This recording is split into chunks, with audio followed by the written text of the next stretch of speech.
In Game 3, I think most people know the major factions to expect, like the Chaos Dwarves, Ogre Kingdoms, and the Demons of Chaos.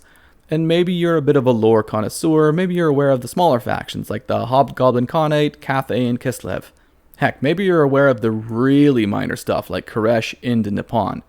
But what if I told you there was a minor faction possibility that is basically entirely pre-done for us, and that is so old, so obscure, you have definitely never seen anyone else recommend them anywhere else.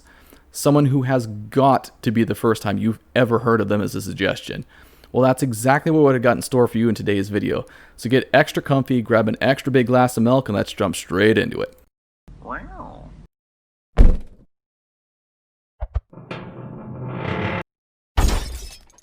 Alright, I've teased you long enough, allow me to introduce you to the Hedgefolk. The Hedgefolk are part of a secretive order who live in the smaller communities outside the main holds of the Empire. They are, for the most part, magicians, herbalists, healers, and more to these communities, and they're kept in particularly high esteem by that community as a result. They are, however, unlicensed magical users, which means they are often the focus point of the College of Magic and the Witch Hunters. This isn't entirely without merit, as being without control and observation, some of their kind do eventually defect to chaos or necromancy, but you'll find the average hedgefolk is as ferocious in their fight against those two things than any properly trained wizard within the Empire would be. Because of how much their communities rely on them, witch hunters in the College of Magic have an extremely tough time trying to find these individuals, as their communities will conspire to hide their saviors from prying eyes. The hedgefolk themselves also have become extremely adept at outsmarting their hunters, and have even infiltrated high-ranking positions within the Empire itself to provide advance warning to their kin. In spite of the fact that the hedgefolk are magic users, they tend to be fairly substandard at it because they don't rely on the winds of magic. Unlike other mages, hedge wizards draw their powers from the lands themselves through earthbound magic, which makes them almost invulnerable to demonic possession, with the downside being that drawing power this way is extremely slow and weak compared to dipping into the winds of magic. Now, perhaps you've heard of the hedgefolk, but an army? I mean, that's ludicrous. Surely they don't have anywhere near enough stuff to generate an entire faction pack. If the fairly well-known Cathay and Kislev still have obvious gaps, what possible hope does something as small and irrelevant as the hedgefolk have? Surprisingly, the hedgefolk have literally everything we could ever ask for in a faction pack. Legendary lords? We got 4 of them. Roster? Pretty damn easy to piece together. Mechanics? Again, pretty simple. Hell, there's even a super obvious centerpiece unit for them. We'll dive into everything in just a second, but understand, the only thing stopping CA from ever tossing them in is their own ambition. Alright, so let's say I've convinced you at least of the potential of such a faction pack. How would it be implemented?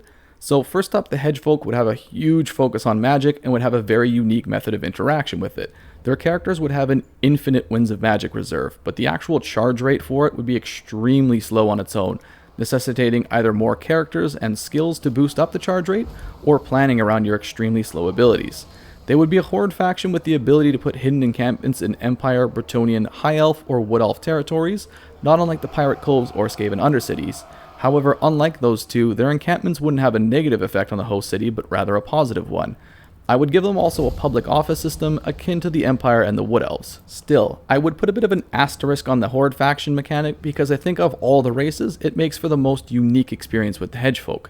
Ordinarily, playing as the Warriors of Chaos or the Beastmen or anyone else as a Horde feels somewhat frustrating. Here you are trying to murder the world, but instead you're spending half your time running away to try and save your armies, and when you finally do get to burn down a city, it simply pops back up in a couple turns anyway. But the Hedgefolk would fit in perfectly with the current Horde mechanics. They live their life on the run, being chased down should be a concern to them, and they aren't world conquerors either. Any city that did happen to fall by their hand could presumably just be given to the Bretonnians, Empire, High Elves, or Wood Elves, for a relationship bonus to the faction that received it. Maybe this sounds exceedingly difficult to you, maybe the prospect of aiming for survival rather than conquest doesn't sound like a fun experience to you, and that's totally fair, I get that. But there's no denying that such a playstyle could appeal to a good chunk of the player base. You want a challenge? Hedgefolk. You want a completely unique campaign experience? Hedgefolk. You want to focus on diplomacy and stealth rather than out-and-out power? Hedgefolk. There is one other thing I would add in at the same time as them, and that is the lore of Hedgecraft. This would be exclusive to their faction, would be comprised of very low-cost, efficient spells, but ones that are distinctly weaker than their more aggressive lores. Hedgecraft casters would start with the spell Hedgewalk, which would essentially make a unit ethereal for a short duration, but for a longer duration when overcast. The ability Invigorate would provide a map-wide bonus to vitality when casting. Failstave would be a debuffing spell that lowers enemy melee attack and defense when overcast. Dagger of the Art would be a direct damage spell meant to target a single unit and would when overcast would have increased damage. Haletha's Joy would be a healing spell that provides a small leadership bonus to a unit or to a group of 4 units when overcast. Silvertide would be your bombardment spell with the number of projectiles increasing when overcast. And lastly, Weird Ward would provide a very small ward save on a friendly unit, with that ward save increasing when overcast. I mentioned already that there was 4 legendary lords, so I suppose we can start the roster with them. First up is Curtis Kramovich. Curtis was just a young lad when both of his parents were immolated by a bright wizard, having been accused of witchcraft. From that point forward, he was brought into the Hedgefolk and began planning his vengeance on those who had orphaned him.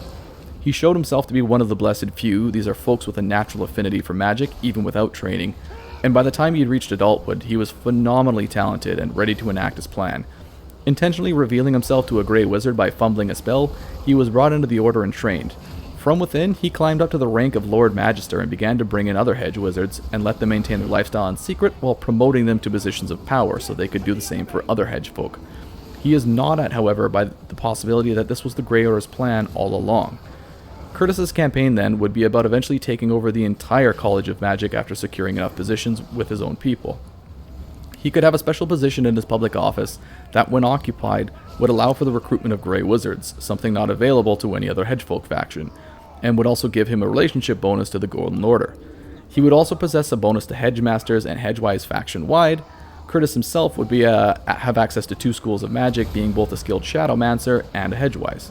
Our next legendary lord is a depressed old drunk named Rainch Schneid. Originally hailing from Wissenland, Rainch suffered a tremendous loss 6 years ago when his whole family was wiped out from a Night Goblin tribe. Since then, his mood has become extremely dark and dour, and he has effectively given up on living, instead resigning himself to a life of melancholy and booze. It's said that the only thing that can provoke an emotional response from him is the prospect of vengeance against the Greenskin, a topic he takes to with such fervor that it inspires fear amongst his apprentices. Rainch himself, however, is quite old, and his incredibly potent alcoholism has done his physical form no favors. Rainch's campaign then would be exclusively about hunting down the Greenskins and finally avenging his family, giving him the most personal quest of all of our legendary lords, which is something I actually really like about his specific character. In campaign, he would have a special public office that would allow for increased damage and leadership when fighting Greenskins, giving him the most focused experience of the 4. In battle, he would be the only ranged combatant, being the worst in close quarters out of all our 4 legendary lords, and also probably the weakest in terms of magical talent as well. The 3rd legendary lord on this list actually has his story intertwined with another's. Marcus Fisher was born as one of the blessed few, innately talented at magic from a very young age. Before having even reached adulthood, he had already reached the rank of Hedgemaster, and was supporting his local band of hedgefolk by selling charms and idols to bargemen working within the Reich, all while keeping an eye out for local witch hunters in the area. Unfortunately, Marcus wasn't quite as clever as he thought he was, and soon fell for a trap set by a local Shadowmancer, and was taken into the Imperial College and given a choice: either die or be trained as a Magister. Because his IQ was more than 12, he quickly realized that the latter was a way better option than the former. After a decade, he had graduated and even went on to serve in the Imperial Army with distinction, at one point even serving as the bodyguard to the Emperor himself, before being promoted to the rank of Lord Magister. While Marcus still holds true to his heritage as hedgefolk, he is now much more secretive about his support, helping his people from behind the scenes rather than as openly as he once did. But even now, there's no shaking the feeling that the Shadowmancers are still acutely aware of his beliefs and just simply waiting to spring a second trap. This may have to do with the fact that the Magister who'd captured him was none other than Curtis Kramovich, our very first legendary lord.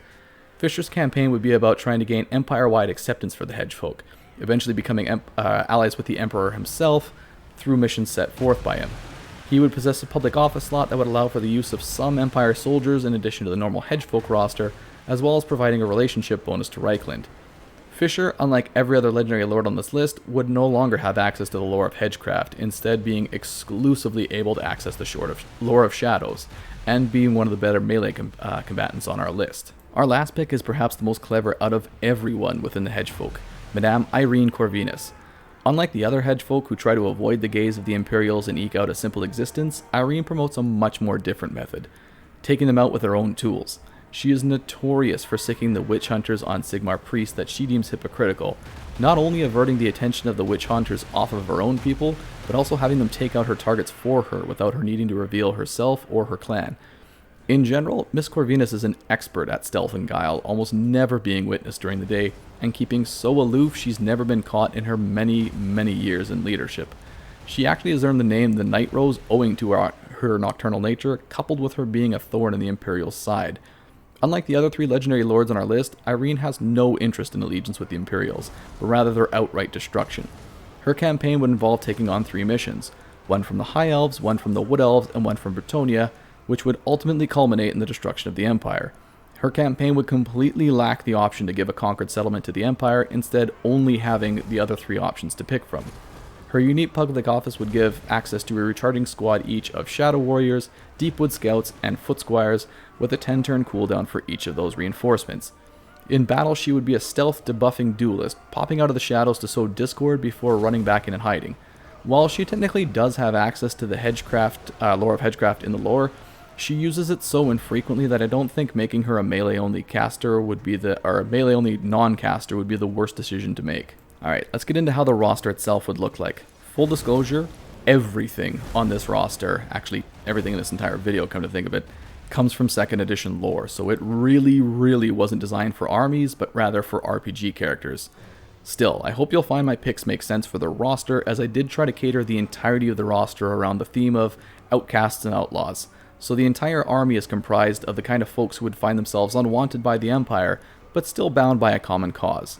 Starting in Tier 1, we would have the Vagabonds. These would be your cheap tar pit unit, not dealing much damage, but able to tie up enemy squads on the cheap thanks to their large numbers.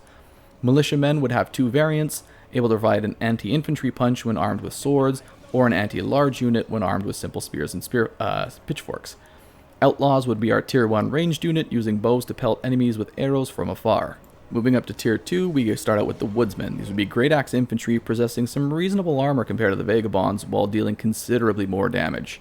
Militia captains would give us a better armed, more armored version of militiamen, with swords and shields for infantry fighting, or halberds for anti-large units, though possessing considerably smaller squads in comparison to militiamen.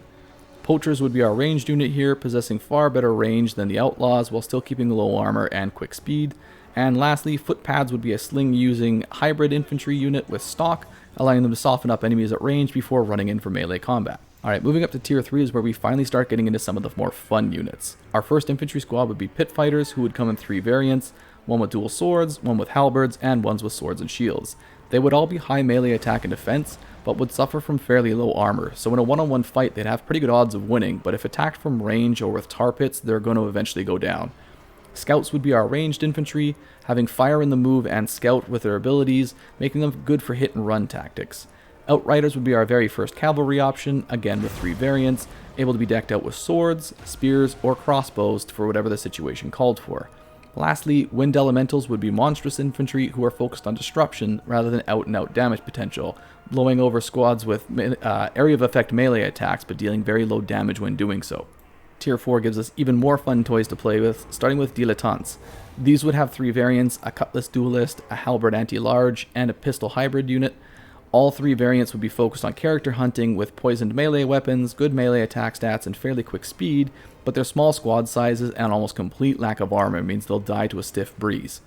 Highwaymen would be mounted units with options for dual pistols or handguns, but no dedicated melee variant. Additionally, targeteers would be the best ranged infantry available to us, possessing long range and brilliant accuracy, but losing the stock and fire on the move capabilities of the scouts. Lastly, fire elementals would be our monstrous infantry unit, with fire attacks able to melt through swarms of lower tier infantry with ease, but being extremely vulnerable to magic attacks themselves. Tier 5 though is where I had the most fun. So Hedgecraft apprentices would have magical attacks and would possess great axes, dual dagger, and halberd variants to deal with whatever threat specifically is necessary. Hedge wizards would be support units, providing an aura of protection, magical damage, or healing, not unlike a Sigmar priest, though a little bit weaker in scope. They would naturally sport magic attacks of their own, but they wouldn't really be designed for combat and would fall fairly quickly if they get caught in it. Earth elementals would be extremely durable monstrous infantry, designed as like a tar pit on steroids, with regeneration and high levels of physical resistance. And then our last unit is one you've probably heard referenced elsewhere, the Wickerman. A towering single entity monster with causeless terror and excellent durability, but it would also possess a weakness to fire and would crumble if its leadership reaches 0. You've probably heard people recommend the Wickerman for the vampire counts, But it should be noted that its lore actually supports the Hedgefolk being its masters as well, and frankly I'd argue it makes a lot more sense in the Hedgefolk roster than it does for the vampire counts. Moving over to heroes, we have 3 different options. First on the list would be Hedgemasters. These would be casters wielding the lore of Hedgecraft and are eventually able to gain stock and an ability for an increased Winds of Magic regeneration rate. While not melee units by any stretch, they would naturally possess magical attacks, and you'd be able to give them poison attacks as well down the road. Lastly, I would give them a really interesting choice for their immortality skill. Rather than a simple talent that you pick at rank 18, you would instead have 3 mutually exclusive options. You could give them Daemonology, allowing them to summon a squad of Chaos Spawn once per battle, and which also gives them immortality, but it also would cause them to spread Chaos Corruption everywhere they go, and would give you a permanent relationship penalty to your 4 friendly factions. Necromancy, by comparison, would give them regeneration to nearby squads, and would still give them immortality, but in turn would cause them to spread Vampiric Corruption wherever they went, and would give that same penalty to the 4 friendly factions you have. Your last option would be Witchcraft, which would give you an immortality and an ability that increases the Winds of Magic regeneration at the cost of increasing his miscast chance as well. This would give a fun play between wanting immortality and dealing with the consequences of immortality in their case. Our second hero would be the Cunning Folk. Now, full disclosure, in the lore, Cunning Folk is simply another term for Hedgemaster, but this lore hasn't been updated in almost 30 years, so I think it's okay to tweak it slightly here. Cunning Folk would be our assassin heroes, possessing stock by default and a very high melee attack, allowing them to run up and eliminate enemy characters before fleeing retribution. Just like our Hedgemaster, they would be able to gain access to poison attacks, as well as a few abilities to debuff their targets. Our last hero would be the Elementalist, another wizard character with access to either the lore of fire or the lore of heavens. Whoa, 2 mage heroes? Yeah, I mean, the high elves do it, and it makes just as much sense here to me. Elementalists would be more obvious casters than hedge wizards. They would eschew stealth and poison in favor of more potent lores of magic, and they would also be able to take mounts down the road, starting with a horse and eventually gaining access to an earth elemental. Much like hedge wizards, they would have the option to boost Winds of Magic regeneration rate for a little while in battle, which in their case would be even more important given that magic regeneration rate is going to be very difficult to use either of their lores of magic. Finishing up with lords, we have just 2 options, starting with the Hedgewise. The Hedgewise are the leaders of the Hedgefolk and have decades of experience in keeping their people safe and hidden. They would be your dedicated caster lord option, eschewing some melee potential in order to boost your magical options on the field instead. Just like with the Hedgemasters, you could eventually gain access to stock and poison attacks, though once again, if you're using them as a melee lord, you're using them wrong. They would also presumably have talents to boost the leadership or melee prowess of other Hedgefolk in your army. The other option on the table would be the Hedgewalkers. These are rarely seen experts at walking the hedge, meaning they can literally travel between the Aether and reality at will. Unlike others, the Hedgewalkers are naturally able to do this, not requiring spells to be cast, which I would represent in game by having them just be permanently ethereal. This would make them incredibly resistant to harm, provided your opponent isn't using magical or fire attacks. They would be unable to take any mounts, nor cast any magic, but would still have skills for improving their melee potential and speed, and of course would naturally possess magic damage of their own, with the options of still getting stock and poison attack with skill investments. So, there you have it, the one race I bet you have never seen suggested as a possibility anywhere else. Are they a realistic option? Almost assuredly not. Even GW hasn't touched on the lore in decades, and I really can't picture CA saving them from obscurity. Maybe one day an extremely enterprising modder will look into them, but who knows. Anyways, that's it for this particular deep dive. Did you like my ideas? Dislike them? Did you have any questions about their lore? Let me know in the comments down below and I'll do my best to help out. As always, thanks for watching and I'll see you all next time.